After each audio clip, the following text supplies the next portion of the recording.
Hello, I'm Dr. Richard Schulze, and I'm so happy to be here to do this video, How to Make Herbal Preparations. You know, over the years we've had thousands of people request and ask, how can I make a tincture? How can I make an ointment? You know, some people don't even know how to make an herbal tea. Making herbal preparations is one of the most closely guarded herbal secrets there is. Families have locked this knowledge down for generations, and I'm here today to break that secret barrier and tell you how simple and easy it is to put these preparations together and make them in your own kitchen with simple utensils that you already have. You know, unfortunately, many herbalists don't want you to know this. Many herbalists feel that if you knew how to do this, you wouldn't need them anymore. This is silly. Aren't there enough sick people to go around? Everybody needs to know how to do this. You know, the herbal manufacturers definitely don't want you to know how to make your own preparations. It would ruin their business. But suppose the UPS truck breaks down. Suppose there's a postal strike. Suppose the health food store in your town closes down. Where are you going to get your herbal products? Suppose there's a great disaster. You know, just a little over a year ago in Los Angeles, in Santa Monica, where I have my home and clinic, we had a gigantic earthquake. We woke up at 4 in the morning. Do you know, over 400 homes in my little neighborhood were destroyed, leveled.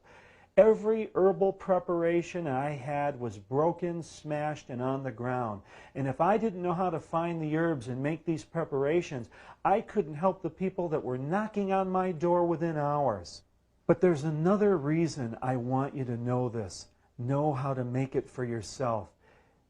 The products that are available out there, most of them are horrible, useless junk that won't get you well at all, won't make any cures. Do you know, many people say, I've used herbs, they don't work. It's not the herb's fault. It's just the preparations that you've had that are available to you. Again, the vast majority of what you can find in a store is useless trash, and I'm going to show it to you in just a minute and show you how to tell the difference. Even the few products out there that are any good are just poor, and the very one or two that may be good, you're probably not even going to be able to find. I like to use the analogy of food. You know, many herbal products out there are like TV dinners, very processed, overdone, burnt, overcooked, void of the chemicals that need to be there for our health. They're just no good. Making your own herbal products is like grandma's home cooking.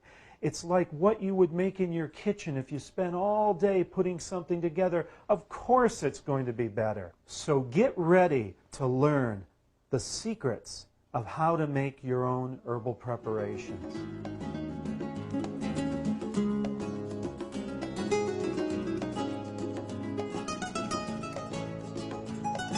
I'd like to tell you a little bit about homeopathy.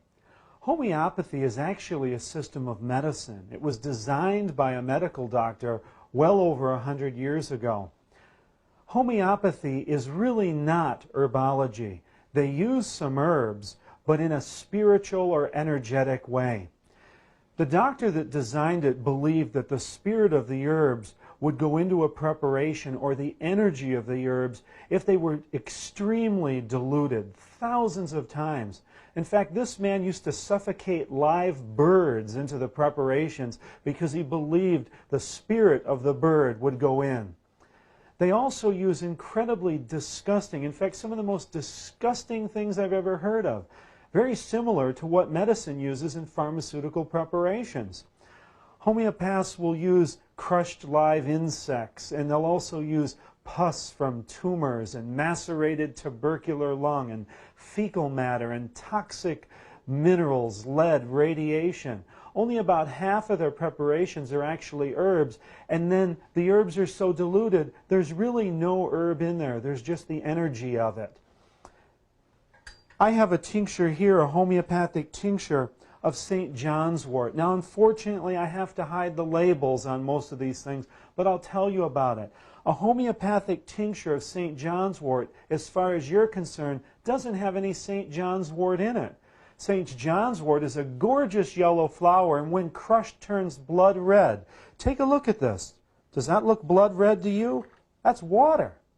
It has no taste at all. This has been diluted 30 times. And I don't mean 1 part St. John's wort and 30 parts water. I mean 1 part St. John's wort and 100 parts water, and then that diluted another time 100 parts and another time, and that done 30 times. With the most sophisticated equipment today, you can't detect anything in this preparation except a little water and some alcohol. And that's what you get if you buy a homeopathic tincture of herbs. Now just take a look at what real St. John's wort tincture looks like. Blood red. In fact, if I were to just dump this water down the sink, take a look at that. It looks like blood. That's the way St. John's wort flowers look when you crush them, and that's the way your tincture should look when you make it. If you buy an herbal tincture that looks and tastes like water, I suggest it is. Here's another one. Toxic Cleanse. And it says on the side that it contains barberry, that it contains golden seal, that it contains senna. These are some of the most bitter herbs on the planet. Also, these herbs have a very distinct color to them. They're very bitter. What do we have? Water. Water again. In fact, I'm going to rinse this bowl so you can see how clear this really is. Toxic Cleanse. There we have our bitter golden seal, our bitter barberry, our senna. I can drink the whole bottle. It's water. There's no bitterness to it at all. Remember, this is just the energy of the herbs. There's really no herbs that you can detect in there. Here's another one. Valerian. It says it has valerian in it, and many other bitter sedative herbs. And also some golden seal. This should be very dark and golden. What do we have again? Oh gosh, more water. That's all that's in here. Again, you can taste it. Alcohol. A lot of alcohol, water. Oh, no valerian. No herbs that I can detect. So the first thing I want you to know is, if you want herbal preparations, don't buy homeopathic preparations. Now, I'm not saying that homeopathy doesn't work, but it's not what you think it is. It's the spirit, it's the energy of the herbs. It's very diluted. Here's another one. This one says oak on it. And I'm sorry, if you're using this for bleeding gums, if you're using this for varicose veins or ulcerative colitis, it's not going to work for you at all. Again, what do we have in here? Water. Okay? This is the energy of an oak flower. Now again, I'm not telling you that this stuff doesn't work. Pharmaceutical drugs work. I'm just saying that this isn't what you think it is, and it's not going to do what you want. What we're talking about on this video is herbs, not homeopathy. So I suggest if you want herbs, you pour this water down the drain where it belongs.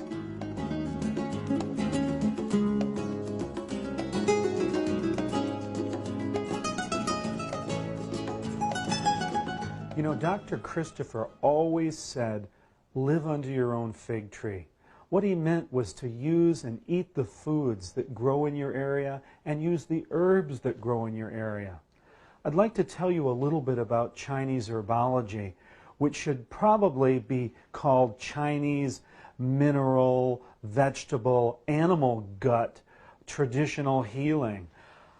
Again, why do we constantly want to bring herbs from such faraway places? It just doesn't make any sense. It doesn't make sense.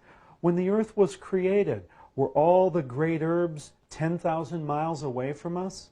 Do you know that you have everything you need right in your own backyard?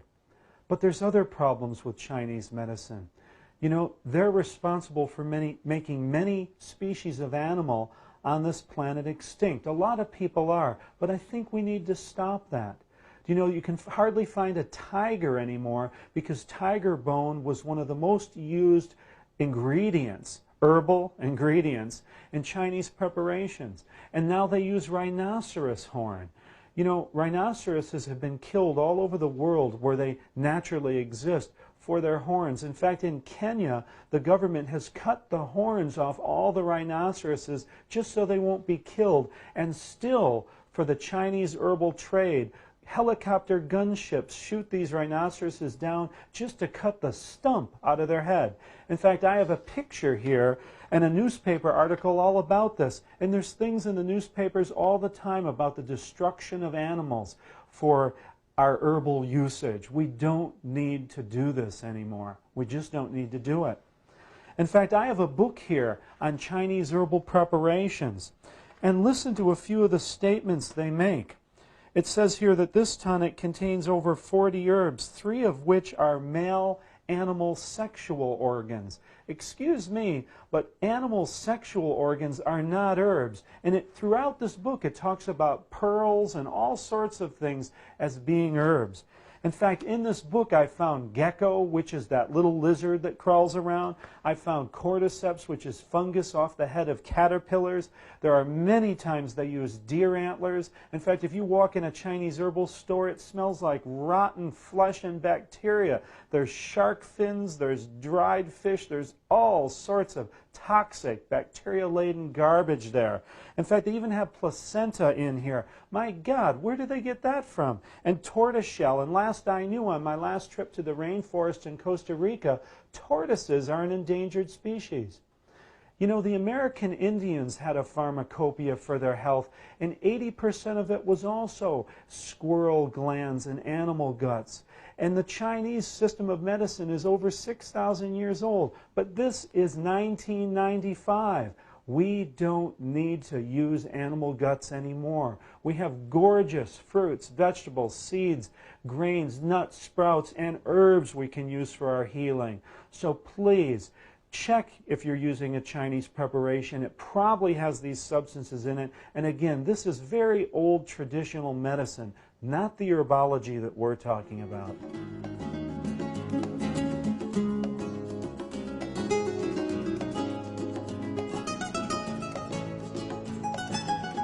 I've purchased some herbal products from the health food store. Let's take a look at them and see what we think. We're going to look at some and taste some, and I'm going to show you how to tell the difference between good and bad products. I've bought some different aloe veras. Aloe vera is a terrific healing herb, one of the greatest. It contains a gel inside the leaves, and that gel contains allantoin, a chemical that will speed up the way that your cells repair 5 to 10 times faster than normal. But is the aloe vera you're buying really any good? Here's an aloe vera product that I picked up at the pharmacy. It says on it, 100% pure aloe vera. Yuck! That looks like some type of stupid hair setting gel, not aloe vera. This is horrible. What you'll find out is it does contain aloe vera, but only 4 or 5%. But that 4 or 5% is 100% pure. Where does this belong? In the herbal dump. Get rid of this stuff. Here's another one. 96% pure aloe vera with comfrey. Yuck! Here we go again. That isn't what aloe vera gel looks like. This is horrible. Again, herbal dump. Now here's some quality aloe vera gel that I bought. Aloe vera gel should be almost transparent. It should look just like this. You can see this is a great aloe vera gel. Now, the best way to get aloe vera? Get a cactus. You can buy aloe vera cactuses at your nursery. Anybody can grow them. If you live in a cold climate, keep it in your house, in a window where it's going to get some sun. And all you do is cut off a leaf, take off the skin, and put that gel that's on the inside of the aloe, put it on your wound, wrap a little gauze around that. This is good for burns, cuts, dry skin, anything. It's one of the greatest healers. But don't buy the hair setting gels. Whatever this stuff is, it's garbage. It's not going to work. It's horrible. Let's take a look at a few other products here. Dump that out. Recently, I purchased some hawthorn berry syrup, and I was quite surprised when I opened it and took a look at it. Hawthorn berries are an orange to a bright red, and they're one of the greatest healers for the heart. You know, there's chemicals in hawthorn berries that actually bind to your heart cells and will help you prevent having a heart attack. And if you do have a heart problem, it'll make you recover faster. It's one of the greatest healing herbs. But I'm afraid you're not going to get that healing out of what's in this bottle. Aha! We have a seal here. The write-up on this formula says it's great. But take a look at it again. That's not the right color. In fact, I tasted this formula. It tastes like a bottle of honey. That's all I can taste is pure honey. Now here's a bottle of hawthorn berry tonic that I make, and look at the difference in the color. That's bright red. And you can even see a berry stuck in the top. Look at the difference when I put this on this plate, and you tell me which one you think looks like hawthorn berries and which one looks like a bottle of honey. Now I thought that this must be a mistake, that someone just forgot to put the hawthorn berries in. So I called from Sam Beiser's house here to the manufacturers yesterday, and I said to them, I don't think this is hawthorn berry tonic. And they said, would you please wait on the line, sir? I called customer service. They came back to me in a few minutes, and they said, we talked to our herbalist on staff, sure. And they said that he said that they don't use any colorings in their formula like other companies do. And when you cook hawthorn berries long enough, they turn clear or almost a translucent color. Now, I don't know what they're talking about. Do they cook these for 20 years? I talked to Sam about this, and Sam said to me, that's ridiculous. It's like if you make strawberry jam, do you lose the color of the strawberries? This is ridiculous. They're not putting enough herb in this formula. It's junk. That's why we throw it away. Buy your own hawthorn berries or gather them if they grow where you live. You can make your own syrup easily. The directions are in the manual. When I was in the south of France teaching last year, there was a wonderful juniper shrub right near the school. So I picked some berries and we made a tincture. In fact, this tincture isn't even squeezed off yet. Hillary, Sandy, come on in.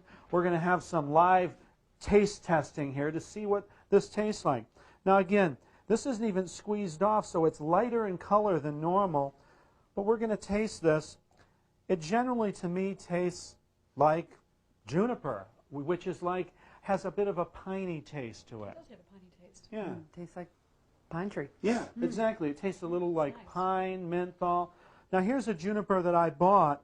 This one, oh gosh, it's a great label. It's a special herbal extract. I'm sorry I have to hide these a bit, but I can't expose these people. No animal testing, no animal ingredients. I appreciate seeing that. Non-irradiated. There's only one problem. I don't think there's any juniper in here. It's a good label. It's very dark in color, and it has a very distinct taste. Personally, I don't find it to taste like juniper. Big difference. Yes. Yep, tastes too sweet. Yeah, sweet, and I think it's kind of burnt. Yeah, it is burnt taste. Yeah, it tastes like old burnt rags or even ashtray. It tastes like you're drinking an ashtray in a bottle. They could call this. Personally, I've tested over 150 bottles of this from this company, and every product they have tastes like a burnt ashtray. So I don't know what the special process is, but I think it's time they change. Where this belongs, herbal dump again. Let's take a look at another. This is one of the top echinaceas on the market. It's unbelievable what it says on this wrapper that it comes in. It says a story about echinacea. It says that this is a very expressed juice of echinacea and that it's cultivated organically and there's very little alcohol. They even get a paper inside that tells you volumes about what it is. Let's take a taste of this and see what happens. I'm going to drop a little on your tongue. If you just tip back all the way for me. Well, sorry about on the chin, but hey, we're herbalists here. Sorry, Hillary. taste that. In fact, I'm even going to peel the top off this so we can get a great taste. I'm going to take the dropper right off, and Like alcohol. let's take a Yeah, little it tastes sip. like alcohol. They I don't don't want even- any more. I can't even force this down them. Okay, but give it a chance, because echinacea, the normal taste of echinacea is it should have a very strong, tingling taste in your mouth. It should also be a little bit acrid in taste. This is some echinacea root here, and this isn't even that fresh. This was harvested last fall, and I'm just going to have them chew. Got to hide that label. I'm going to have them chew a little piece of echinacea each, just a tiny piece. Now it takes a minute. Put the whole thing in your mouth, put some saliva on it, chew it, and suck on it, and just keep it in there for a few minutes, and I'm going to talk to them, and we'll see what kind of response you get. Is your mouth tingling from all the other echinaceas you've used so far? Nothing. This is what I feel.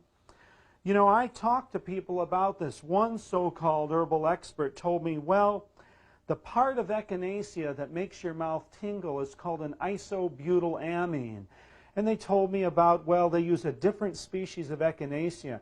The echinacea that most people have used is Echinacea angustifolia, but a lot of people in Europe have used Echinacea purpurea, which also works fine too. But they told me that the purpurea had a very low count of the isobutylamines, and that's what makes your mouth tingle. They told me it's just as effective on your immunity, but Echinacea doesn't make your mouth tingle. Bull. That's all I can say. I took a fresh Echinacea purpurea plant at home, threw it in my blender with a little water and alcohol, and in 2 minutes it made my entire mouth numb and tingly. I'm so tired of hearing all this high-tech manufacturing herbal crap. You can't believe the load of it. The bottom line, these people are lying to you. They're making products that won't get you well. Get some good echinacea. You can grow it in your garden. It's in the sunflower family. Looks like one, but has beautiful purple and violet petals on the flower. Get some seeds at your nursery, plant it around your house, and when your immune system needs a boost, dig it up and make it yourself. You can just make a decoction out of it. We're going to cover that in a minute. Let me check with Sandy and see how she's doing. How's your mouth now? Well, I've been trying to keep my composure. Because it's like you want to go like your mouth is vibrating. Yeah, it's really tingly, It's really very numb. tingly. You feel like your tongue is curling Absolutely. up or something. And Yeah. you didn't taste any of this from the other products. Absolutely nothing. I know. It always amazes me. I can't believe the junk that's available out there. Again, herbal trash. Let's take a look at a few more herbs before we get into our preparation so I can show you the difference between some of the herbs and what you should be looking for. This is ginkgo biloba, a wonderful plant, and most of you have heard about this already. It's a gorgeous tree. It can be grown all over the world, and the leaves have a very distinct fan-like shape to them. Very beautiful plant. Now we're using a leaf now of a plant. Leaves are generally green. When you harvest any plant, you should harvest it when there's the most chemicals in the leaves at its peak potency. Usually, with a leaf, that should be when the leaf is matured right before the fall. And this is a gorgeous green leaf of ginkgo. Here's another one, and you can see the color. Now look at these leaves I bought in a health food store. These look like they were swept with a rake off the ground. These look like they were broomed up. They even look like they were burnt with a blowtorch. I mean, I don't know what's wrong, but look at this. This is junk. It's not going to help you. If you're buying leaves, leaves are green.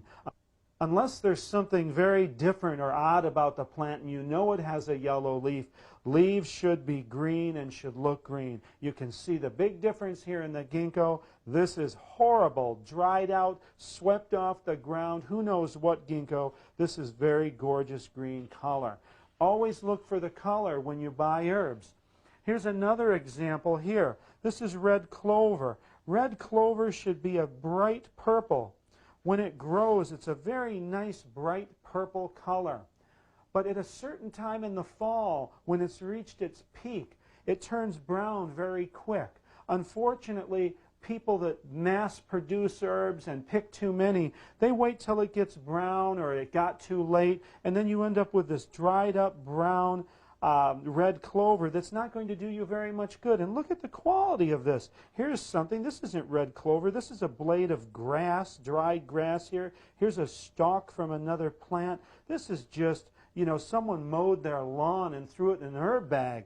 Take a look at this. You'll see the difference. These are gorgeous red clover heads, very bright purple. It's called red clover because it's supposed to be red. Okay, so when you buy your herbs, take a look at them, and don't be afraid to call the place you bought them and say, I don't think this is very good. Now, many people are interested in cayenne pepper.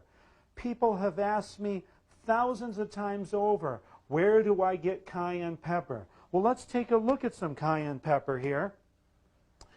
Many of you get material that looks like this. This is powdered cayenne peppers. Of course, these are actual little African bird peppers. When you buy your cayenne pepper in capsules, it's usually not an incredibly high grade. Cayenne pepper is rated by what are called heat units or Scoville units, and it can be anywhere from 0 to about the highest at 300,000. Now, most of the cayenne that you buy in capsules is about 40,000 Scoville units. Hotter, good cayenne can be up to 80,000, but it can get much higher than that. Cayenne, as you can see, can be various colors, except this cayenne is quite poor quality to be that dark. I think this has been burnt in the powdering process. This cayenne here that's orange and this that's yellowish is wonderful. Yellow and orange cayenne comes in many colors, but the yellow, orange, golden, and even red tend to be better than the real dark maroons. They're not very hot. These are African bird peppers. I wanted you to see them. Very small cayenne peppers, about 250,000 heat units or Scoville units. Very, very hot. But you know, you don't need any of this. Most of these herb powders that you would buy in capsules or find in a jar at the health food store are nowhere near as high in quality, fresh and potent as just good chili peppers that you can buy in the market. You know, many people think if they find it in the market, it's not the real cayenne pepper. Cayenne is just a common name for one type of hot pepper. They're officially called capsicum. That's the botanical name. And all hot peppers are species of capsicum. And here we have some various ones. Here are some jalapenos. These are grown in Mexico, warm climates of the country, but you can grow it anywhere, even in Canada. Peppers only take about 40 days to mature. You can buy the plants already growing in your nursery and have all types of chili peppers growing around your house, and they'll be better than anything you can buy. Jalapenos are about, 70 to 90,000 heat units. These are some red jalapenos, and I must point out, all ripe peppers, or at least 99% of peppers, all turn red. Green peppers are unripe peppers. And here's a good example. This is a serrano chili pepper.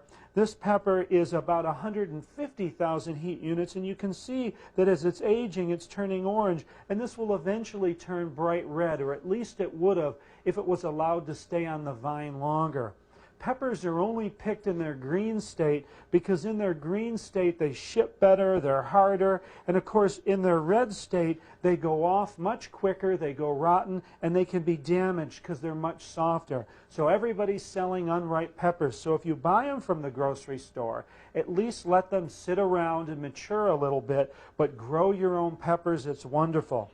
These gorgeous orange little peppers here are called habaneros. Habaneros are one of the hottest chili peppers in the world. These peppers rate between 250 and 300,000 heat units, and almost every grocery store in the country either carries these or the produce manager just asks them.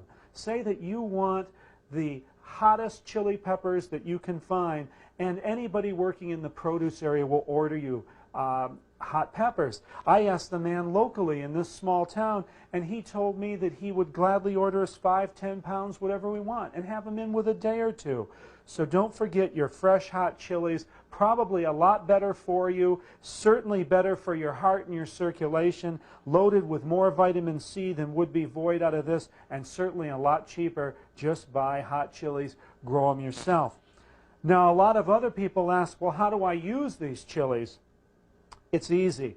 Of course, this can just be capsulated, or you can even spoon it into a glass with a little water and drink it down. It's a bit fiery, but you'll get used to it. You can also season your food with it, but it's best if you use it after you've cooked your food and season it at the end. It's better if you don't cook it. These peppers here have thousands of uses. Chop them up and just add them to your food. You can even add them to your cooking. You can add them to your salad. And a little later, we'll make an herbal tincture with some of these peppers. Sandy, Hillary, come on in. Let's try a few peppers. Just to show you, when you get a good pepper, don't ever think, well, my cayenne pepper might be a little old, it's not very good, because these here are 10 years old and still very powerful. During lunch, we had a lot of red faces around here for those who sampled them. Why don't we try just one of these little teeny tiny peppers. You can bite into it. See what you think. These are rated at about 250,000 heat units. These are African bird peppers. African bird peppers, and one of the hottest there is. Very, very hot. Yes. We got some good reactions. You can spit it out. Okay. Very hot. And these are from actually the summer of 1986. I just remembered. Summer 1986. These are 9-year-old African bird peppers. They last quite a long time. Can you taste anything, or are your mouth's too hot? It's too hot. Okay. We'll leave the habaneros for later. Thank you. Thank you. That's good volunteers. People ask me, how do I dry these peppers? Well, the best way is to chop these up, and then you can just put them on a piece of cotton cloth and let them dry in your kitchen.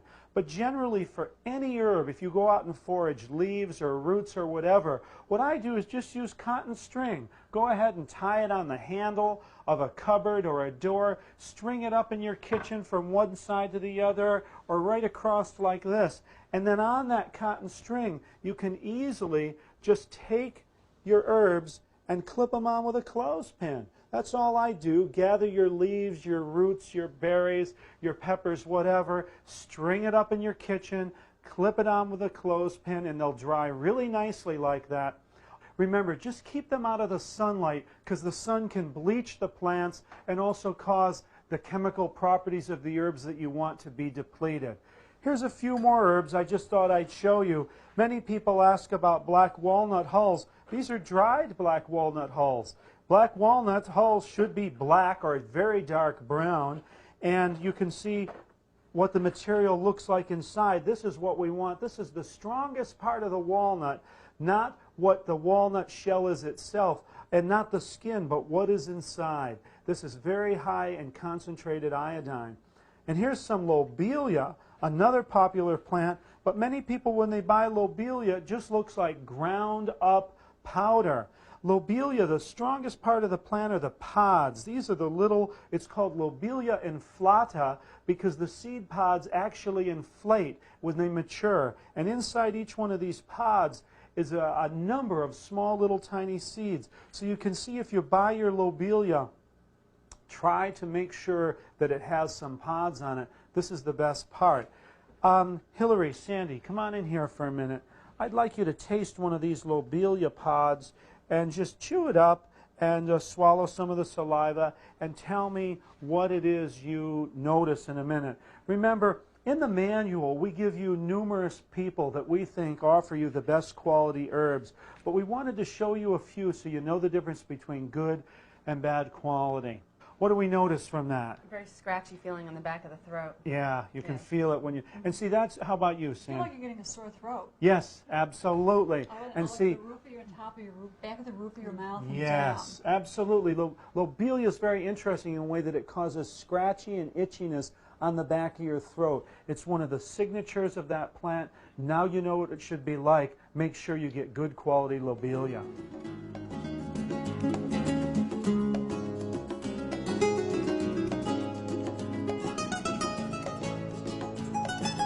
Now, let's make some herbal preparations, but just a few points before we begin. First, write down everything you do. It's so important to keep a record book. You can use just a spiral notebook like this, You can use it to keep your notes, but you have to record everything. What should you write down? Write down the date that you start the preparation and maybe the date that you finish it. Write down the herbs exactly as you used them and how much of one herb and how much of another. And also write down where you got these herbs. Did you buy them from an herb company? Did you pick them out of the backyard? Also, anything you use as a base, whether it be olive oil or beeswax or whatever, write it all down. There's two reasons for this. I've made some of the greatest herbal formulas that anybody's seen, but I don't remember how I made them and I've never been able to reproduce them. So if something's good, you'll be able to make it again, just like you'd have a recipe for a good meal. On the other hand, you'll make a few stinkers. I have. You'll make some rotten herbal formulas that you never want to reproduce, but you won't know what you did wrong unless you can go back through your book and look at the ingredients, and that's how you make adjustments. You know, many of what I think are my greatest herbal formulas are version 150 or version 200. Rarely when I first started did the first thing I make be the greatest, but it was usually always better than anything else you can buy. Secondly, make sure you label everything. Believe me, everything. You know, years ago, Dr. Christopher came home from a trip on the road, and he felt tired and weary, sat down in his chair, and he asked his son for his favorite drink, which is apple cider vinegar and honey. He said, put in about 3 tablespoons of apple cider vinegar. I really need a good boost. I'm quite weary. His son put in 3 tablespoons of the apple cider vinegar, a little honey, stirred it around, gave it to the doc, and in 10 minutes, the doc stood up and vomited all the way across the room like a fire hose. It wasn't apple cider vinegar, it was lobelia tincture, but no one had labeled it. Now, rarely do you have any problems with this, but I have one rule in my pharmacy. No label, and it gets thrown right in the trash. When you're dealing with your health and making herbal products, I want to see a label on every herb bag. I don't care if you think you know what it is. Put a label on it, even if you put tape on it and write on it. Label every product, every ingredient, label everything.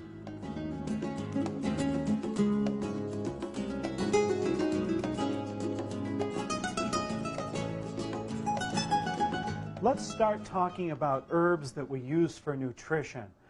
We expect so many changes to happen in our body, but unless we're getting the vitamins, the minerals, the enzymes, the amino acids into our bloodstream and to that area, it doesn't have the building blocks that it needs to get well. Herbs are our greatest source of nutrition. You know, there's so much crap out there in the health food store, the vitamins and the minerals, it's garbage. The minerals are ground up rocks and oyster shells. How are you supposed to assimilate that? And look at what some of the vitamins are made from.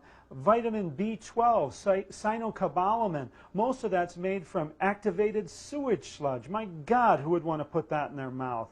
We want to use herbs for not only medicine, but for nutrition, and it's the greatest way to start your day. Look at the rainbow you have here. This is what I have for my breakfast.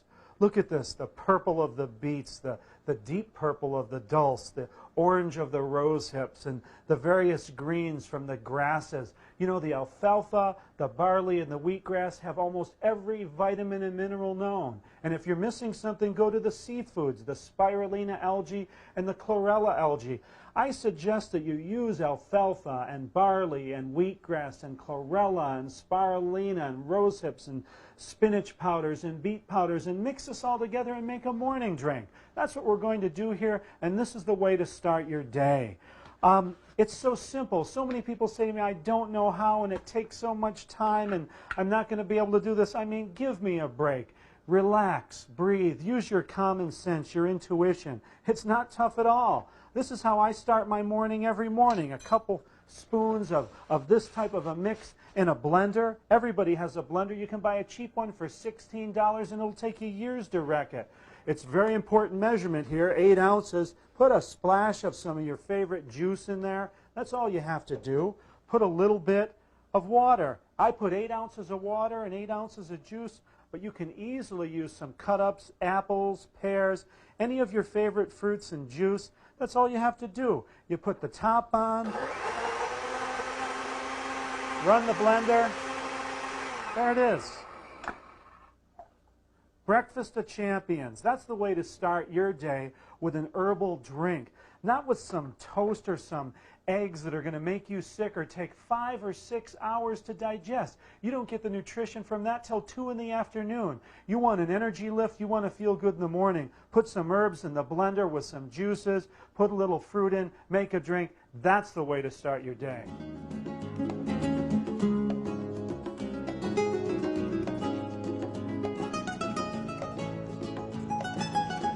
Now let's make another type of drink to start the day. This is the liver gallbladder flush. At least once a season for a week, so 1 week every 3 or 4 months, you should start each morning with a cleansing drink instead of the nutritional drink. One of the greatest cleansing drinks is what we call the liver gallbladder flush. We've had thousands of readers ask us questions about this because we've talked about it so much in the newsletter. It's easy, it's simple to do. Don't overcomplicate things. This is the simplest, easiest drink. Let's make one now. I'll show you how. To begin with, in the spring and summer, you want to use a base of citrus juice. You can use oranges, you can use lemons, you can use limes. In the fall and winter, when apples are more seasonal, apple grape is a better choice of a juice to use. And you start with 8 ounces of that juice. It's really simple. Just cut your citrus in half. You don't need any expensive juicer. You just need one of these little things that you use some strength and exercise. Hey, it's a good workout for the beginning of the morning. Hillary, you want to give me a hand here and do some of the hard work? Here is some fruit. Actually, I'll cut that for you. You know, citrus is one of the greatest foods for the morning. It's a cleanser for the liver, the gallbladder, even the kidneys and bladder. And don't be afraid, if you get organic citrus, to throw a little bit of the peel in the blender also. The peels of citrus have essential oils that actually stimulate your liver and help your gallbladder produce more bile. A great way to start this morning.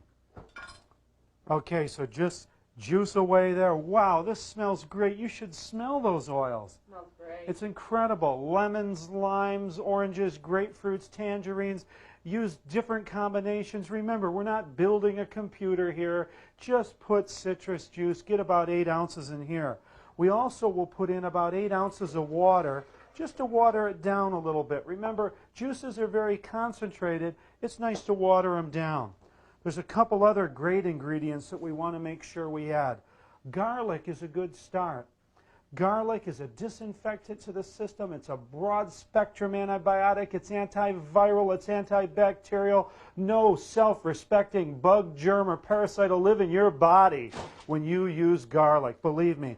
Everybody fools around with this. You got to beat garlic up. Just hit it. Slam your hands on it. We want to get these cloves into the blender. People spend days trying to peel these darn things. Just squash it, punch it, and drop it in. No chopping, no grating. Throw it in. We got our garlic. We got our water. Pour in your citrus juice. This is simple. This is easy. And remember, we want to put some ginger in too. Just take a piece of ginger, about that much. Chop it, grate it, skin it, forget it. Just drop it in the blender. You're going to do this every morning. You can make it in a minute. And the final ingredient, olive oil. Remember, 8 ounces of a citrus juice or apple grape combination, one or the other, 8 ounces of water, and distilled is the best. Start with 1 clove of garlic. Start with 1 tablespoon of olive oil. Okay, that looks like about a tablespoon to me. Put in a tablespoon of olive oil and a chunk of ginger about the size of from your thumb up to here. Just about an inch of ginger. Put it in the blender.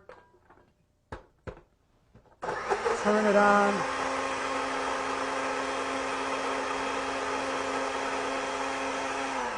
You know, if you try to grate this and chop this and smash it up and put it in a glass, it's going to taste like there's an oil spill on top. But you put it in a blender and liquefy it like that for just a minute, and you got a wonderful morning drink. It tastes great. No one will have any objections to this. It's got a nice taste, and this is a liver flush, and this is the way to start your cleanse in the morning. It's wonderful. Ginger, the citrus oils. I can hardly taste any garlic or any oil. When you want to progress with this drink, Add 2 cloves of garlic and 2 tablespoons of oil and take it up from there. Wait about 15 to 30 minutes and then you must drink 2 cups, about 16 ounces, of a hot, digestive or detox herbal tea. It's very important because once your liver has flushed itself out in your gallbladder, this pushes it all through. If you experience any nausea on this when you get up to the higher levels of oil and garlic, just add more ginger and drink your digestive tea sooner.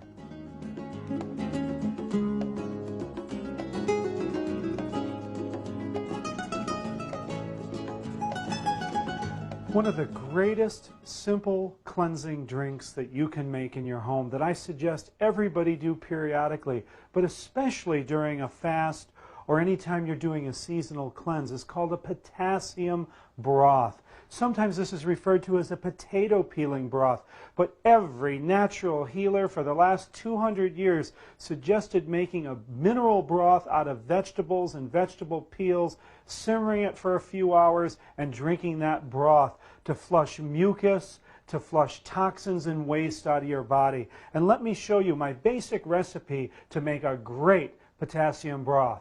First, start out with potatoes, but you know, with the potato, the majority of the minerals and the nutrients in a potato are right in the skin. And one of the reasons it's called a potato peeling broth is because we're just using the peel of the potato. So what we want to do is just peel the potatoes and put those peels into our broth. And we're going to use a large kettle, like this kettle over here, that we're going to put all our peelings in. And we're going to fill this up to the top. So remember, you just want to use the peels of the potato. You might use 20 or 30 potatoes to get enough peels, but 1/4 of the way up this pot, 1/4 of it is made from potato peelings. The second ingredients are carrots and beets. Another 1/4 of this pot, now we're filling it up to the halfway mark, is with carrots and beets. With the carrots, again, we're only using the peel because remember, a majority of the nutrients, especially the minerals, we're making a mineral broth here, are in the peels of this carrot, not in the center. So we want to put these carrot peels into our potassium broth. Carrots. Also beets. Beets are one of our richest mineral foods, especially in iron. And with beets, we use the whole beet. And even if you cut off a piece of the greens like this, go ahead and put that in. But with the beet, you're just cutting up and slicing up the entire beet to put into your potassium broth. We want to put the entire beet, not just the peel, into this potassium broth. So again, we have 1/4 potato peelings and another 1/4 the carrot peelings and the chopped beets. The third ingredient is greens. This is what's another 25% of this. Now these are some wonderful beet greens. Hey, so many people when they buy vegetables rip those greens off and throw them away, and you're throwing your vitamins and minerals in the trash. Use those greens, put them in your potassium broth. Also use some celery loaded with sodium, a wonderful, wonderful food. Use your celery, chop it up, put it up, break it up. Hey, this is simple. This is easy to do. You don't even need a knife for celery. You can just rip it up and put it in your potassium broth. Your greens and your celery, it can be spinach greens, collard, chard, your dark rich greens, even dandelion. Go ahead and put them right in your broth. For the last 25%, we want onions and garlic. And get the hottest onions you can get. These are the big white onions. These are sometimes the hottest onions you can get. Just peel them. You don't have to get it all off. Just take off the little outside skin. Chop this up fine. Put it in your potassium broth. And garlic, 5, 10 cloves. Make sure, and I mean whole bulbs actually. 30, 40, 100 cloves of garlic. Put it in your potassium broth. Let's get it in there. So the last 1/4 is onions and garlic. We also want to add something for a little flavor. Let's get some of these hot chilies in. Hey, we have them sitting around here. Just chop up a habanero. Careful, this will make your broth really hot. Look at how gorgeous that is. Get that in your potassium broth. And hey, there's a little leftover ginger. Let's get a piece of ginger, chop it up, toss it in your broth. You want to fill this pot to the top. The first 1/4 is potato peelings. The second quarter is carrot peelings and whole chopped beets. The third quarter is your greens, your celery, all your great greens. The fourth quarter is onions and garlic. Add a little chilies. Cover it with water. Let it simmer for 2 to 3 hours. You got a potassium broth. We have some finished broth over here that's already been strained. Look at how beautiful this is, the red color. This is from the beets, and you should taste the garlic and the onions and the chilies in this. It tastes great, and it feels great when you drink it.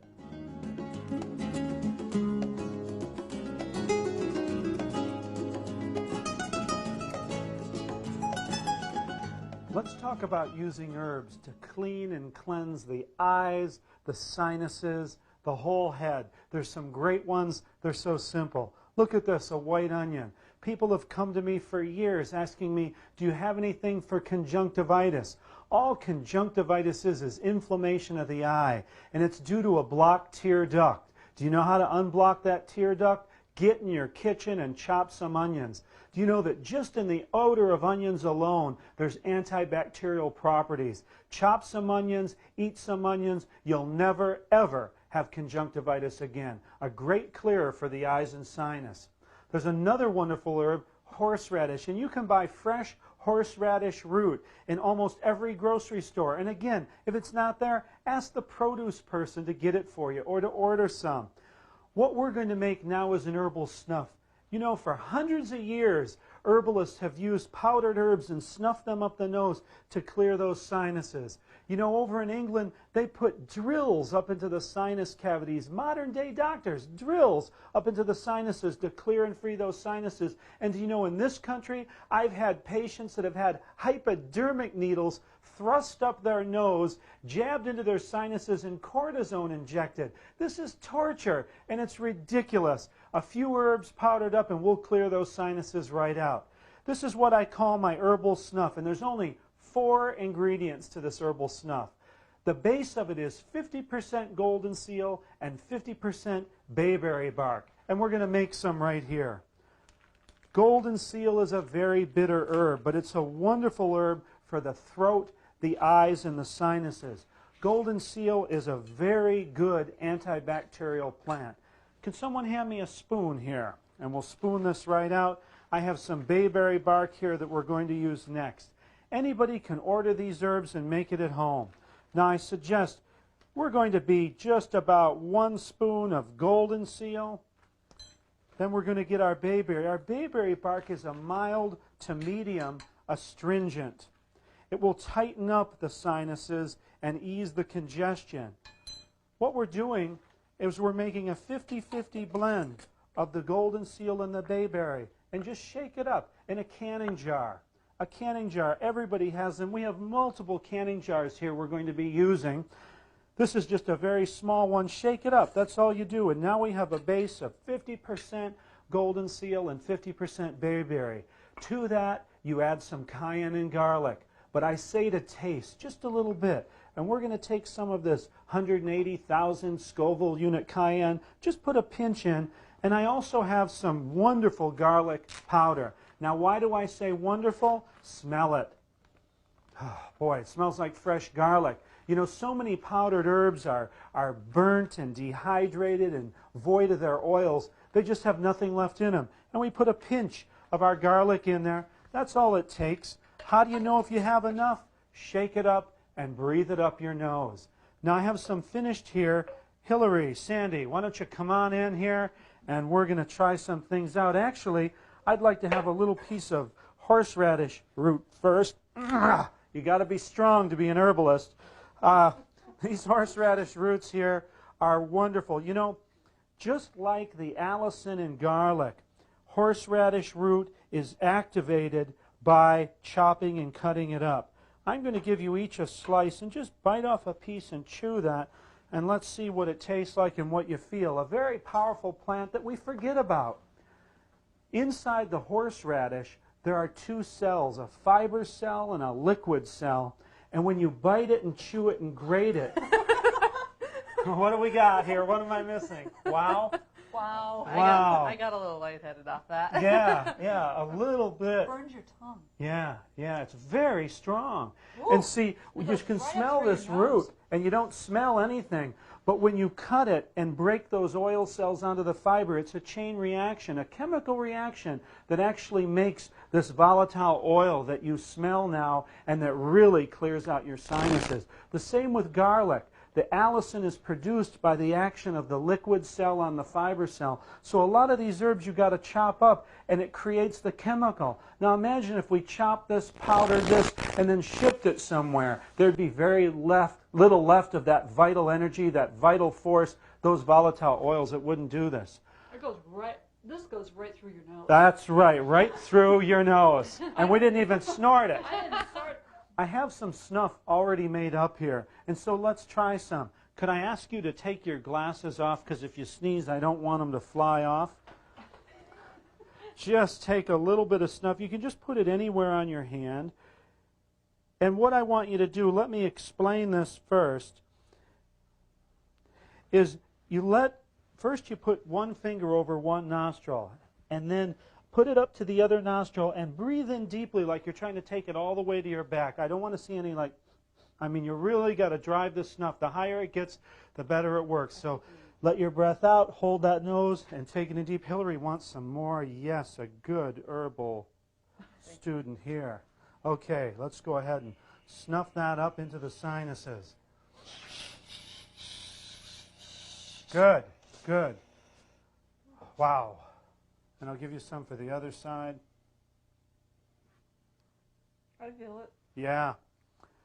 Again, it's mainly the golden seal that disinfects the sinuses, the bayberry that astringes the whole area. Oh. Yes, makes you cough and choke a little bit. It all went up. Yeah. And then a little bit of cayenne and garlic. The garlic is the greatest disinfector. Nothing will live in there when that garlic's in there. No blowing yet. Just now breathe in again. And also, the cayenne stimulates the blood flow up there to get rid of that infection. Makes your eyes tear, doesn't it? Opens up this whole area. This is one of the greatest things you can do. You'll never need those cold and sinus medications that can hurt your heart.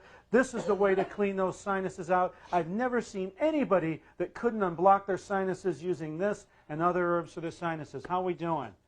It burns. Yeah. Especially on one side more than the other. Yeah, Does it mean that it might be clogged up Yeah, more? clogged up, a little infection. Hillary? It's burning. Yeah, good. It just stays on the fire. That's true. That's right. It cleans and disinfects. Again, you might say, isn't this a bit radical? I think the hypodermic needle into the head and the drill is a little more radical.